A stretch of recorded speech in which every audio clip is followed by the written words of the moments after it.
ठीक लगे तो क्या मैं इसे कैंप में वापस ले जाऊं? बोगम के पूछने के बाद जेजे हाँ में सर हिलाता है और वो सोचने लग जाता है कि क्या उसने पेपर कुछ ज्यादा ही प्रेशर डाल दिया। फिर वो खुद भी वापस चला जाता है। A few moments later. ते बार बार करवट बदलता है और सोने की खूब कोशिश करता है, लेकिन उसे नींद बिल्कुल भी नहीं आ रही थी। उसके दिमाग में बहुत सारे ख्याल चल रहे थे, जिसकी वजह से उसका सोना और भी ज्यादा मुश्किल हो रहा था। वो अभी कैंप में है और वो यहाँ पर 2.5 महीने के लिए रहने वाला है। ते ये सोचता है कि अभी ये सब मिलके मजे कर रहे होते, लेकिन उसके सारे टीममेट सो रहे थे, सिर्फ वही जगा हुआ था। ते अपने बेड से उठता है और बाहर जाता है। अभी रात के 11 बज रहे थे और आसमान में बहुत सारे तारे होते हैं, पूरा आसमान चमक रहा था। तो ये सोचता है कि उसका स्कूल 1894 के टाइम पर मिलिट्री कैंप था और उसने कभी भी रात में अपना स्कूल नहीं देखा था। वो एक ओक ट्री के पास आकर रुक जाता है, जो कि बहुत ज्यादा बड़ा है। ते वहाँ जाता है और उस पेड़ के नीचे जाकर बैठ जाता है और फिर वहाँ से वो आसमान को देखता है। अगर मैं अभी फ्यूचर में होता तो फिर मैं रात भर यहीं पर ही बैठकर सारे ड्रामास देखता। पर ते बहुत ज्यादा उदास फील कर रहा था। I still wonder, wonder, beautiful story. Still wonder, wonder, best part. I still wonder, wonder, next story. I want to make your mind. तुम बहुत ज्यादा टैलेंटेड हो मिस्टर किम। क्या तुम मुझे डराना बंद करोगे? तुम यहाँ पर क्या कर रहे हो? तुम्हें अपने रूम में होना चाहिए था। मैं सो नहीं पा रहा हूँ क्योंकि मुझे इंसोम्निया है, नींद ना आने की बीमारी। अच्छा, मुझे भी है। सच में तुम भी ढंग से नहीं सो पाते हो, लेकिन तुम फिर भी इतने ज्यादा फ्रेश लगते हो और मैं एक पांडा की तरह लगता हूँ। नहीं, तुम नहीं लगते।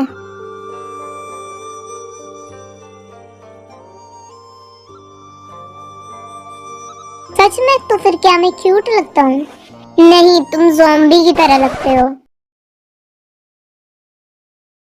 मिस्टर किम, क्या तुम? हाँ बोलो, क्या तुम ठीक हो अब? हाँ, थोड़ा बहुत। सुनकर अच्छा लगा। अब जाओ अपने कमरे में जाकर सो जाओ, क्योंकि हमें कल सुबह सुबह ये ट्रेनिंग करनी है। Okay, good night captain. ये क्यूट है बट बहुत ज्यादा रूड है। फिर ते भी वापस अपने रूम में चला जाता है। वैसे ये यहाँ पे बाहर क्या कर रहा था? क्या ये भी वॉक पर गया था? कोइंसिडेंस? लेकिन मुझे नहीं लगता। शायद मुझे अपने नोट्स समराइज करना चाहिए बजाय कि कैप्टन डोनट के बारे में सोचने के। अक्टूबर 13, 1894। डियर डायरी, मुझे सच में नहीं पता कि मेरे हाथ कुछ बड़ा लगा है या नहीं, लेकिन आज मेरे साथ बहुत सारे इंसिडेंट्स हुए हैं जिसकी वजह से मैं बहुत ज़्यादा फ्रस्ट्रेटेड हूँ। मुझे नहीं पता मैं सही हूँ या नहीं, लेकिन मेरे ख्याल से उसने अब मेरी केयर करना चालू कर दिया।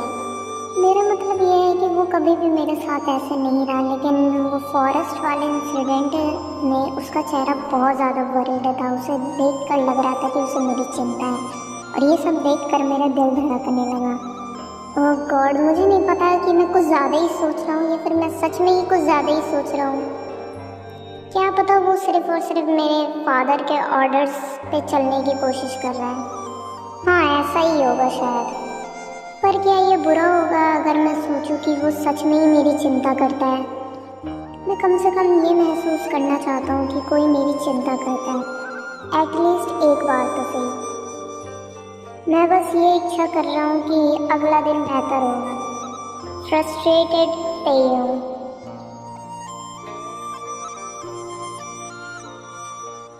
The next day. फाइनली आज सैटरडे है और हमें अभी 5 घंटे का ब्रेक मिल गया है। मेरी बॉडी तो बहुत बुरी तरीके से थक चुकी है। गॉड, ट्रेनिंग तो बिल्कुल इंटेंस है। ये सोचता है अपनी मदर को सरप्राइज देने का। भाव ओ माय ते, अच्छी बात है कि तुम आज यहाँ पर हो। तुम्हारे भाई बहन भी आज आने वाले हैं। बहन भाई? हाँ देखो, वो आ भी गए। ते बहुत ज्यादा नर्वस होता है अपने बहन भाइयों को लेकर, और ते वहीं खड़ा रहता है। इतने में उसकी माँ आती है दरवाजा खोलने के लिए। ते देखता है वहाँ पे कुछ हॉर्सेस होते हैं और कुछ सर्वेंट्स होते हैं।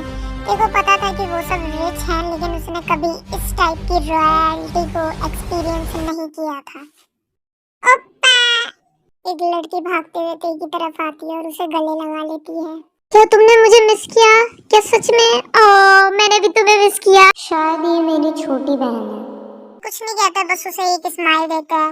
इतने में ही एक लड़का आता है अंदर। वो सीधा ते के पास आता है और ते को हक करता है। तुम कैसे हो? ते बिल्कुल चुप हो जाता है। उसको पहले तो समझ नहीं आता कि क्या कहना है, क्या करना है। हाँ, मैं ठीक हूँ। सबके सब अंदर जाने वाले होते हैं, लेकिन इतने में उनके फादर आ जाते हैं। फिर ते की छोटी बहन उसी टाइम भाग कर जाती है अपने फादर के पास गले लगाने के लिए। मैं तुम्हें बहुत याद कर रहा था जेनी। और वो लड़का वहाँ पे चुपचाप खड़ा होता है और सिर्फ सैल्यूट करता है।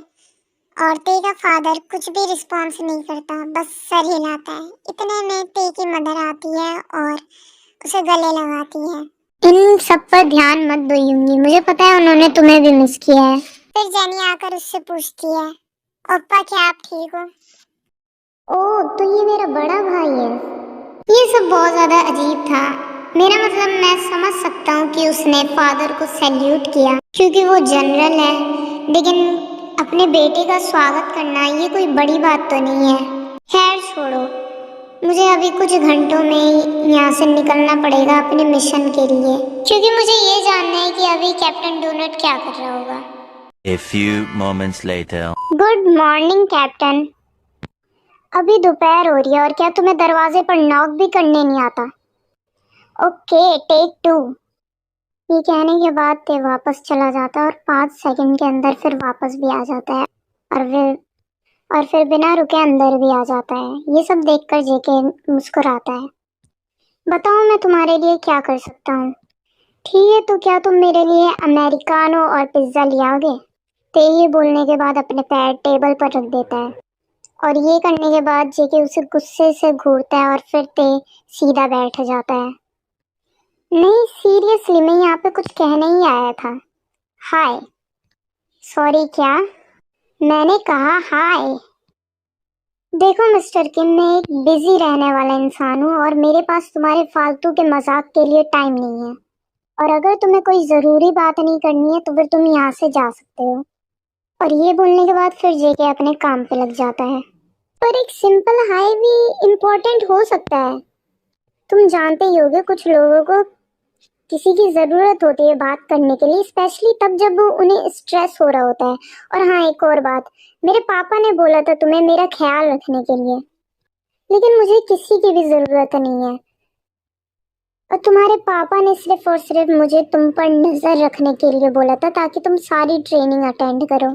मैं एक कैप्टन हूँ, एक सोल्जर हूँ, कोई बेबी सिटर नहीं हूँ। ये थोड़ा चौंक जाता है और वो ब्लश करने लग जाता है कैप्टन की बातों पर, क्योंकि इनडायरेक्टली कैप्टन ने उसे बेबी कहा। तो तुम्हें लगता है कि मैं एक बेबी हूँ? वेल, क्या मैं तुम्हारा बेबी बन सकता हूँ? तो इतना बोलने के बाद हंसने लग जाता है, लेकिन कैप्टन को थोड़ा गुस्सा आ गया था। फालतू की बकवास छोड़ो और जाओ यहाँ से। इसे बिल्कुल भी फ्लर्ट करने नहीं आता। मैं कंफ्यूज हूँ कि आज मैं कुछ बड़ा कैसे ढूंढूंगा। मैंने देखा उसे कि वो उस नोटबुक को छुपा रहा था, बट मुझे लगता है कि मुझे कैप्टन का पीछा करना चाहिए जब वो अपने ऑफिस से बाहर निकलेगा, और या फिर तो मुझे उस नोटबुक के बारे में जानने की कोशिश करनी चाहिए। अगर आपको ये स्टोरी पसंद आ रही है तो इसको ज़्यादा से ज़्यादा लाइक और शेयर कीजिए और कमेंट कीजिए ज़्यादा से ज़्यादा कि आपको कैसी लगी वीडियो।